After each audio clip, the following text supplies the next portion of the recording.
Kita langsung mulai informasi di Muslim Update.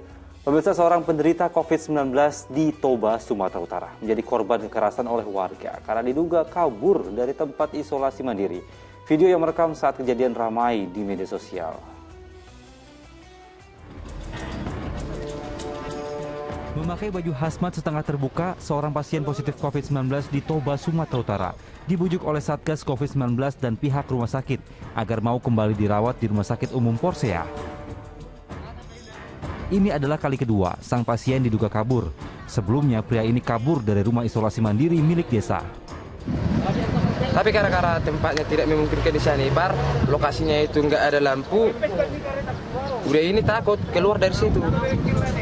Dari rumah isolasi. Setelah itu nggak tahu kenapa, gara-gara udah ini keluar, udah ini kayak dibikin, dia aja dipukul, diikat, diseret di jalan. Kami baru antar kemarin Pak, hari Jumat kemarin, pagi. Tapi kalau kabarnya, pasien langsung melarikan diri, kami tidak tahu tepatnya jam berapa. Rumah sakit Porsea lah yang tahu Pak. Sebelumnya beredar video amatir yang merekam saat korban dipukuli oleh warga karena dianggap berusaha menulari penyakitnya kepada orang lain. Video ini pun viral di media sosial. Sesuai dengan keterangan yang disampaikan oleh Kepala Desa kemarin malam dan Pak Bupati bahwa tidak ada maksud untuk melukai ataupun menyakiti.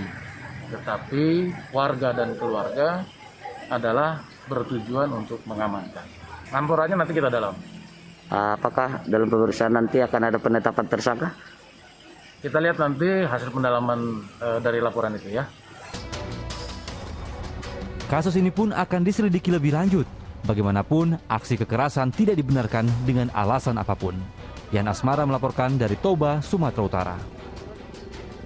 Astagfirullahaladzim, bagaimanapun kekerasan ini tidak dapat dibenarkan meskipun dianggap salah. Tapi meskipun sudah dinyatakan positif COVID-19 dan juga harus menjalani isolasi mandiri, seharusnya kita semua mematuhi aturan tersebut ya. Dan juga menahan diri untuk tidak melakukan kekerasan meskipun orang ini diduga kabur dari tempat isolasi. Saya ingin bertanya kepada Ustaz untuk hal ini. Ya Ustaz tadi melihat berita tadi kan kita lihat kalau warga ini bertindak. Karena menurut warga, pasien ini kabur dari tempat isolasi dalam kondisi positif COVID-19. Menurut Ustaz, seperti apa kejadian ini?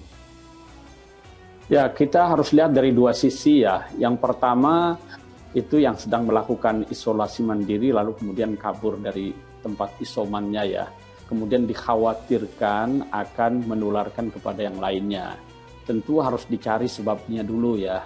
Tadi kita dengar itu karena fasilitasnya yang tidak memadai, lalu dia takut dan lain sebagainya ya.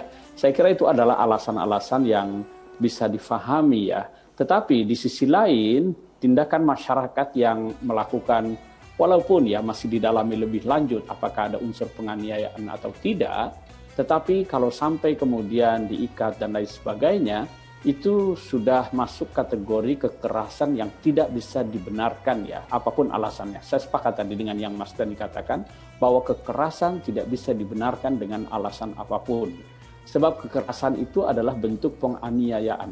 Sementara aniaya atau tindakan aniaya itu adalah tindakan yang diharamkan oleh Islam ya. Dan itu Allah sendiri yang memulainya dengan mengatakan, wala yazlimu rabbuka ahada. Tuhanmu itu tidak akan pernah menzalimi seorang pun. Dan dalam satu hadits qudsi, Allah Subhanahu wa taala berpesan, wahai hamba-hambaku, sesungguhnya aku telah mengharamkan perbuatan zalim itu atas diriku. Lalu aku jadikan zalim itu haram di antara kalian, maka janganlah kalian saling menzalimi satu dengan lainnya. Hati-hati, doa orang yang dizalimi itu tidak ada hijab antara dia dengan Allah. Artinya apa? Artinya doa dia itu akan diijabahi oleh Allah Subhanahu wa taala. Jadi jangan pernah menggunakan kekuasaan yang kita miliki untuk menzalimi orang lain dengan alasan apapun ya. Dan dalam menyikapi tindakan aniaya, baik yang melakukan maupun yang teraniaya, kita harus menyelamatkan kedua-duanya. Itu dalam satu hadis Rasulullah Sallallahu Alaihi Wasallam berpesan, unsur akhaka zaliman au mazluman. Bantulah saudaramu saat dia berbuat zalim, ya, zaliman au mazluman, atau dizalimi. Saat berbuat zalim itu maksudnya adalah kalau ada yang berbuat aniaya itu cegah, ya, bantu dia jangan sampai dia melakukan kezalimannya itu. Dan kalau ada orang yang teraniaya dengan alasan apapun, kita harus membantu menyelamatkannya. Tadi kita lihat dalam tayangan itu sudah bagus sekali ya, yang kemudian disediakan ambulan lalu kemudian dibawa ke rumah sakit untuk mendapatkan perawatannya. Ya, baik Ustaz. Ustaz, lalu saya ingin tahu nih Ustaz, bagaimana tanggapan Ustaz seandainya ini kan kita kalau dari ceritanya itu warga terpancing karena diduga pasien tersebut berusaha untuk menulari penyakitnya kepada warga. Ini masih dugaan. Kita menunggu hasil penyelidikan dari polisi. Tapi seandainya kita atau lingkungan kita ini berada dalam situasi seperti itu, Ustaz. Bagaimana cara kita menahan diri, menahan tetangga-tetangga kita untuk menahan diri jangan sampai melakukan kekerasan, tapi di sisi lain kita juga menasehati si orang ini agar tidak melakukan keburukan yang bisa menimbulkan kemudaratan buat kita semua yang ada di sekitarnya. Ya, berangkat dari hadis yang saya katakan tadi ya, kita harus membantu orang lain agar tidak berbuat zalim atau jangan sampai dianiaya ya. Kalau kita melihat kasus tadi itu ya, ada orang melarikan diri dalam kondisi dia positif COVID. Dikhawatirkan akan menularkan. Nah, di sini yang pertama harus dilakukan adalah telusuri lebih dahulu mengapa dia kabur dari tempat itu gitu ya. Apakah karena fasilitas yang tidak memadai, pelayanan yang tidak memadai, itu perlu ditelusuri lebih dahulu. Kemudian yang kedua, tentu ya harus mengingatkan ya. Di sini penting watawasau bil haqqi watawasau bis sabr.